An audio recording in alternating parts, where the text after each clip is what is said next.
ओम नमः शिवाय दोस्तों, मेरे को थोड़ी छोटी सी शिकायत है आप सभी से। मेरे चैनल के जितने भी सब्सक्राइबर्स हैं उन्होंने बेल आइकन का बटन नहीं दबा रखा। मैं वीडियो डालता हूं लेकिन उनको कोई देखता नहीं है। अगर कोई देखेगा ही नहीं तो मेरे वीडियो डालने का कोई फ़ायदा नहीं है। बहुत कम बंदे देखने लग रहे हैं। तो मेरे जितने भी सब्सक्राइबर्स हैं उनसे एक हाथ जोड़ के रिक्वेस्ट है कि सब्सक्राइब बटन के साइड में एक बेल आइकन का बटन होता है, उसको दबा लीजिए ताकि मैं जो भी वीडियो डालूँ उसकी नोटिफिकेशन आपके पास आ जाए और आप उसको देख सको। थैंक यू वेरी मच मेरी रिक्वेस्ट पूरी करने के लिए। Thank you. चलिए अब इस वीडियो को स्टार्ट करते हैं। ओम नमः शिवाय दोस्तों, मेरा नाम है अंकित और आज आप सभी के सामने मैं दो इंपॉर्टेंट क्वेश्चन पूछने के लिए आया हूं। मैं चाहता हूं इन क्वेश्चंस का आंसर ना केवल आप अपने आप को दें बल्कि मुझे भी बताएं। इन क्वेश्चंस का आंसर आप नीचे कमेंट बॉक्स में टाइप करके बताइएगा। तो मेरा पहला क्वेश्चन आपसे है, क्या आप अपनी किडनी, लीवर, कैंसर जो भी आपको बीमारी है, चाहे कितनी भी बड़ी बीमारी है, उसको जड़ से ठीक करना चाहते हो या नहीं? आप पहले की तरह बिल्कुल हेल्दी और हैप्पी रहना चाहते हो या नहीं? मेरा दूसरा क्वेश्चन आपसे है, क्या आप वो सीक्रेट जानना चाहते हो जिस सीक्रेट से आप अपनी बीमारी बिल्कुल ठीक कर सकते हो? इन क्वेश्चंस का आंसर ज़रूर दीजिएगा और मैं आशा करता हूं कि आपने इन क्वेश्चंस का आंसर हाँ में दिया होगा। और ज़्यादा लेट करे बिना मैं इस वीडियो को स्टार्ट करता हूं और आपको इस सीक्रेट के बारे में बताता हूं। द सीक्रेट, वो क्या सीक्रेट है जिससे आप अपनी बीमारी बिल्कुल ठीक कर सकते हो? इस सीक्रेट को और इस सीक्रेट की ताकत को समझने के लिए मैं चाहता हूं कि आप सभी मेरे साथ एक एक्सपेरिमेंट करें। इस वीडियो को थोड़ी देर के लिए पॉज कर लीजिएगा और एक रस्सी, छोटी सी रस्सी और एक अंगूठी लाइएगा। किसी भी प्रकार की अंगूठी से काम चल जाएगा। इस तरीके से आपको उस अंगूठी को ये धागा बांधना है। और मैं चाहता हूं कि जैसे जैसे मैं ये एक्सपेरिमेंट करने लग रहा हूं मेरे साथ साथ ये एक्सपेरिमेंट आप भी कीजिएगा ताकि आपको पता चले कि मैं कोई फेक काम नहीं कर रहा। ठीक है, ये चीज़ जब आप खुद भी करोगे तो आपको पता चलेगा और इस एक्सपेरिमेंट की और इस सीक्रेट की ताकत के बारे में पता चलेगा। तो आपको ऐसे धागे पे एक अंगूठी बांध देनी है और बांधने के बाद आपको ये सोचना है कि अंगूठी क्लॉकवाइज डायरेक्शन में रोटेट करेगी। देखिए, मैंने ऊपर से कोना पकड़ रखा है और मैं माइंड में ये सोचने लग रहा हूँ कि ये अंगूठी क्लॉकवाइज डायरेक्शन में रोटेट करेगी। और आप जैसा कि देख सकते हो कि इसने धीरे धीरे करके क्लॉकवाइज डायरेक्शन में रोटेट करना चालू कर दिया है। अब मैं सोच रहा हूँ ये और तेज से क्लॉकवाइज डायरेक्शन में रोटेट करे। आप देख सकते हो कि ये कितनी तेज से क्लॉकवाइज डायरेक्शन में रोटेट कर रही है। अब मैं सोचूंगा कि ये अंगूठी एंटी क्लॉकवाइज डायरेक्शन में रोटेट करने लगे। ठीक है, देखिए इसने अपनी रोटेशन की डायरेक्शन चेंज कर दी है।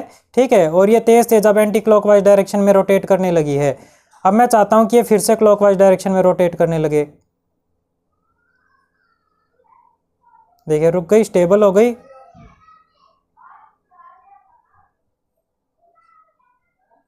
और देखिए फिर से इसने क्लॉकवाइज डायरेक्शन में रोटेट करना चालू कर दिया। और देखिए कितनी जोर के क्लॉकवाइज डायरेक्शन में, यानी कि मैंने जब ये सोचा कि ये क्लॉकवाइज डायरेक्शन में रोटेट करे तो क्लॉकवाइज डायरेक्शन में रोटेट करने लग गई। जब मैंने ये सोचा एंटी क्लॉकवाइज डायरेक्शन में रोटेट करे तो एंटी क्लॉकवाइज डायरेक्शन में रोटेट करने लग गई। इसमें कोई चीज़ नहीं है। ये एक्सपेरिमेंट आप अपने घर पर भी कर सकते हो कि आपके थिंकिंग का, आपके माइंड का इफेक्ट एक एक्सटर्नल, एक डेड ऑब्जेक्ट के ऊपर भी कितना पड़ता है। हमने सोचा कि एंटी क्लॉकवाइज डायरेक्शन में रोटेट करिए, उसमें रोटेट करने लग गई। हमने बीच में अपनी थिंकिंग चेंज करी तो ये वापस से अपना डायरेक्शन चेंज करके रोटेट करने लग गई। इतना हाई इफेक्ट होता है हमारी थिंकिंग का एक डेड ऑब्जेक्ट के ऊपर। तो सोचिए, हम तो एक लिविंग ऑब्जेक्ट हैं, हम तो जिंदा शरीर है। हमारे थिंकिंग का, हमारे इमोशंस का, हमारी नेगेटिविटी पॉजिटिविटी का हमारे शरीर के ऊपर कितना इफेक्ट पड़ता होगा। ये एक्सपेरिमेंट जीता जाता प्रूफ है ये शो करने के लिए कि आपकी बॉडी, आपका सबकॉन्शियस माइंड कितना ज़्यादा पावरफुल होता है। आपकी थिंकिंग का आपके शरीर के ऊपर, आपके सराउंडिंग के ऊपर कितना इफेक्ट पड़ता है। अब पहले नंबर पर टॉपिक आता है, डज पॉजिटिव थिंकिंग वर्क? क्या पॉजिटिव थिंकिंग वर्क करती है? पॉजिटिव थिंकिंग केवल वर्क नहीं करती, वंडर्स करती है, यानी कि चमत्कार करती है। इंसान की जैसी थिंकिंग होती है इंसान वैसा ही होता है और वैसा ही उसको रिजल्ट मिलता है। अगर आप अपनी थिंकिंग नेगेटिव रखोगे, ये सोचोगे कि मेरे को कोई फ़ायदा नहीं मिलना, ये फल सब्जी खा के, ये थेरेपी करके क्या रिजल्ट मिलेगा, मरू मरू इमोशन के साथ है, मरू मरू एनर्जी के साथ है, मरू मरू इमोशंस यानी कि नेगेटिव एनर्जी और नेगेटिव इमोशंस के साथ उनको खाओगे, आपको कोई फ़ायदा नहीं मिलने वाला। हाँ, अगर पॉजिटिव एनर्जी के साथ, पॉजिटिव इमोशंस के साथ है, आप इस चीज़ को फॉलो करोगे तो आपका हीलिंग फैक्टर डबल ट्रिपल हो जाएगा। आपको बहुत जल्दी बहुत अच्छा इफेक्ट मिलेगा। हिम्स हॉस्पिटल में और हिम्स घर में इतना ही डिफरेंस रहता है कि हॉस्पिटल में बंदों की पॉजिटिविटी ज़्यादा होती है, घर पे वो नेगेटिविटी में कन्वर्ट हो जाती है, उनका ये सब अच्छे से करने का मन नहीं करता। यकीन मानिए, मैंने खुद चमत्कार होते हुए देखा है। जिन्होंने पॉजिटिविटी रखी है पहले दिन से ही बहुत अच्छा इफेक्ट आने लग जाता है। तो यानी कि does positive thinking work? Work नहीं करती, वंडर करती है। सिर्फ ज़रूरत इस चीज़ की है कि आप इस एक्सपेरिमेंट को समझो और आप अपने आप को समझो। आप किसी भी चीज़ को फॉलो करोगे, पॉजिटिव एनर्जी के साथ फॉलो करोगे, आपको बहुत अच्छा रिजल्ट मिलेगा। प्लेसिबो इफेक्ट और पॉजिटिव थिंकिंग बहुत पावरफुल चीज़ होती हैं। अगर आप ये सोच के चलोगे कि ये चीज़ मेरे को ठीक कर देगी तो डेफिनेटली ठीक करेगी, उसको ठीक करने से कोई नहीं रोक सकता। चलिए नेक्स्ट पॉइंट आता है, हाउ मच टाइम, कितना टाइम लगेगा मेरी किडनी को ठीक होने में, कितना टाइम लगेगा मेरे कैंसर को, मेरी बीमारी को ठीक होने में। ये सबसे ज़्यादा पूछा जाने वाला सवाल है। इस सवाल के लिए ना मैं एक छोटी सी कहानी सुनाना चाह रहा हूँ आपको। आपसे रिक्वेस्ट है इस कहानी को ज़रूर सुनिएगा, ठीक है। इस कहानी को आप सुनोगे तो मेरे को भी अच्छा लगेगा और आपको भी समझ में आएगा कि कितना टाइम लगेगा आपकी किडनी को ठीक होने में। एक बार को ना दो साधु होते हैं। एक साधु होता है थोड़ा पागल टाइप का, हंसता खेलता कूदता रहता है, अपनी ज़िंदगी मज़े में जीता है। दूसरा साधु होता है बहुत ज़्यादा तपस्या करता है, ठीक है, कि मेरे को आत्म साक्षात्कार चाहिए, मेरे को मोक्ष चाहिए। तो नारद मुनि साधु के पास जाते हैं और उनसे मिलते हैं। साधु महाराज नारद मुनि से पूछते हैं कि महाराज ये बताइए हमें मोक्ष कब मिलेगा। तो नारद मुनि कहते हैं मैं भगवान के पास जाता हूँ, उनसे पूछ के आता हूँ। तो पहले जो साधु थे जो कई सालों से तपस्या करने लग रहे थे, नारद मुनि उनको आके बताते हैं कि भाई तुम्हें जो मोक्ष मिलने में अभी 2 जन्म और लगेंगे। वो साधु फूट फूट के रोने लग जाता है, हाय 2 जन्म लगेंगे मेरे को, और तो इतनी तपस्या कर ली, क्या वो पूरी नहीं थी, मेरे को 2 जन्म और लगेंगे मोक्ष प्राप्त करने में, क्या मैंने इतना कुछ किया वो सब बर्बाद गया, ठीक है। वो ऐसे ही रोता रहता है। और फिर नारद मुनि दूसरे साधु के पास चलते हैं, वो हंसता खेलता रहता है। वो पूछता है कि महाराज क्या भगवान ने बताया आपको कि मेरे को कितना टाइम लगेगा मोक्ष मिलने में। तो नारद मुनि उसको कहते हैं तेरे को 1000 जन्म और लगेंगे, 1000 जन्म लगेंगे मोक्ष प्राप्त करने में। वो साधु महाराज और चिल्ला के हंसने लग जाता है, वाह मेरे को मोक्ष मिलेगा, वाह मेरे को 1000 जन्म में मोक्ष मिल जाएगा, ठीक है, मैं तो खुश हूँ। उसको इस चीज़ की पॉजिटिविटी, इस चीज़ की सेटिस्फेक्शन थी कि 1000 जन्म में मिलेगा लेकिन कम से कम मेरे को मोक्ष जरूर मिलेगा। भगवान उसकी पॉजिटिविटी और एनर्जी देख के इतना खुश हो जाते हैं कि उसको तुरंत ऑन द स्पॉट मोक्ष यानी कि आत्मज्ञान दे देते हैं। ये कहानी मेरे को आपको समझाने का सिर्फ और सिर्फ इतना मतलब था कि जब तक आप पेशेंस नहीं रखोगे और जल्दबाजी में रहोगे, अभी हो जाए, तुरंत हो जाए, मैंने कुछ चीज़ करी नहीं लेकिन रिजल्ट मेरे को पहले मिल जाए, अगर आप ऐसे रखोगे तो आपका वही हाल होगा जो पहले साधु महाराज का था, जिसने ऑलरेडी इतने ज़्यादा एफर्ट कर लिए हैं लेकिन फिर भी उसको 2 जन्म के लिए और वेट करना पड़ता। वही हाल आपका होगा। आपने जितने एफर्ट करे होंगे, अगर आप पेशेंस नहीं रखोगे, पॉजिटिविटी नहीं रखोगे तो आपको और भी एफर्ट करने पड़ेंगे। उसकी जगह पे अगर आप पेशेंस रख के सिर्फ और सिर्फ अपने कर्म के ऊपर यानी कि आपको जो करना है उसके ऊपर ध्यान रखोगे और खुशी खुशी पॉजिटिविटी सभी चीज़ों को फॉलो करते चलोगे तो आपको इसी महाराज की तरह, जिसको तुरंत मतलब मोक्ष मिल गया, तुरंत आत्मज्ञान मिल गया, इसी महाराज की तरह तुरंत और अभी से आप ठीक होने चालू हो जाओगे। अब कुछ बंदे ये कहेंगे मैंने तो पॉजिटिविटी रखना चालू कर दी, पेशेंस भी रखना चालू कर दिया, लेकिन अब मैं ठीक क्यों नहीं हुआ। अगर अभी भी आपका ये सवाल है ना कि मैं कितने टाइम में ठीक होऊंगा और अभी मैं ठीक क्यों नहीं हुआ, तो यानी कि आप पेशेंस नहीं रख रहे, आपको बहुत कुछ सीखने की ज़रूरत है। तो इसका आंसर क्या है कि आपको कितना टाइम लगेगा। देखिए टाइम लगेगा, बीमारी एकदम से नहीं आती है और बीमारी एकदम से नहीं जाती। खांसी जुकाम बुखार छोटे से छोटे बीमारी को भी कई बार ठीक होने में 7 से दिन से लेकर महीना लग जाता है। तो kidney failure, liver failure, cancer, AIDS, ये बहुत बड़ी बड़ी बीमारी हैं, इनको ठीक होने में 1-2 साल तक भी मान के चल सकते हो आप। फिर अगला नंबर आता है आपको किन किन चीज़ों की ज़रूरत है।